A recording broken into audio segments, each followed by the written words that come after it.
Hello everyone, welcome to physics संवाद।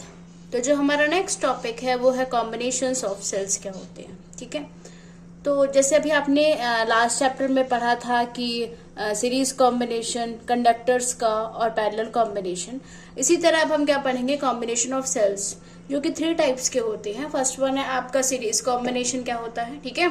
फिर है आपका पैरेलल कॉम्बिनेशन, और जो थर्ड वन है आपका वो है मिक्स्ड कॉम्बिनेशन। मिक्स्ड कॉम्बिनेशन मतलब जिसमें कि सीरीज और पैरेलल क्या है, दोनों आए।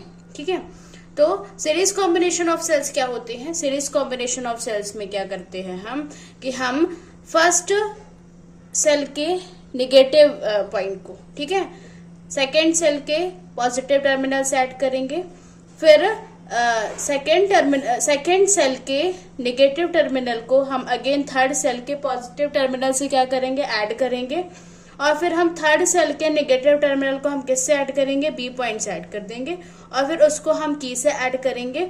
और इस पूरे ए और बी पॉइंट को हम किससे ऐड करेंगे, रेजिस्टेंस से ऐड करेंगे। और एक की को क्या करेंगे, ऐड करेंगे। जैसे ही हम की को क्या करेंगे, ऑन करेंगे, तो करंट इस डायरेक्शन में फ्लो करेगा। ठीक है, और इस डायरेक्शन से होते हुए ऐसे जाएगा।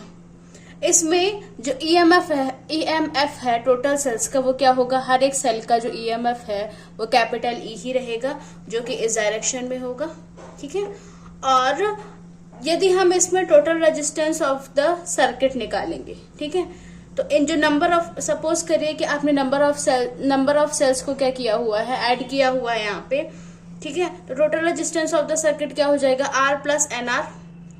ठीक, फिर यदि हम फॉर्म ओम्स लॉ से देखें, तो ओम्स लॉ से आप क्या देखेंगे, current flowing in the external circuit R, मतलब कि करंट जो आर से फ्लो कर रहा है। ठीक है, तो क्या हो जाएगा, current I is equal to total EMF divided by total resistance.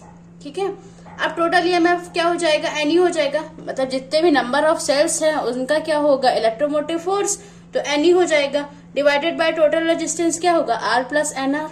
ठीक, ये हमारा कौन सा इक्वेशन है, ये हमारा सेकेंड इक्वेशन है। इक्वेशन से देखा, लास्ट एक्सप्रेशन से क्या क्लियर हो गया कि यदि equivalent internal resistance of the cell ज्यादा होगा तो एक्सटर्नल रेजिस्टेंस क्या होगा, कम होगा।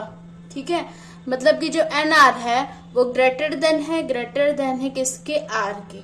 तब कौन सी कंडीशन बनेगी, तब बनेगी current I is equal to N E upon N R. N से एन कैंसिल आउट हो जाएगा, तो क्या बचेगा, E upon R. E upon जो आर है ना, वो सिर्फ वन सेल से क्या हुआ है, ऑब्टेन हुआ है। ठीक है, तो हमें इसमें कोई भी एडवांटेजेस नहीं मिलते हैं यदि आपका इक्विवेलेंट इंटरनल रेजिस्टेंस ज्यादा है किससे, एक्सटर्नल रेजिस्टेंस से, मतलब कि जो एन आर है वो ज्यादा है आर से, तो हमें कोई भी एडवांटेजेस नहीं मिलते हैं।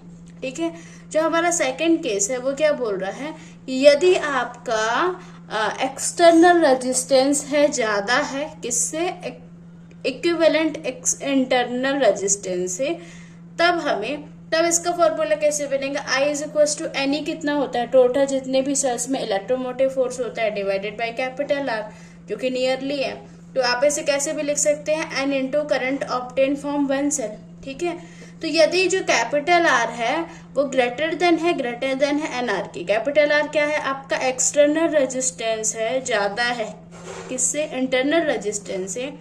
तो जब हम ज्वाइनिंग एन सेल को सीरीज कॉम्बिनेशन में क्या करेंगे, एन टाइम्स ऐड करेंगे, तो जो करंट ऑब्टेन्ड होगा वो हमें वन सेल के बराबर होगा। ठीक है, आई होप कि आपको समझ आया होगा। Thank you.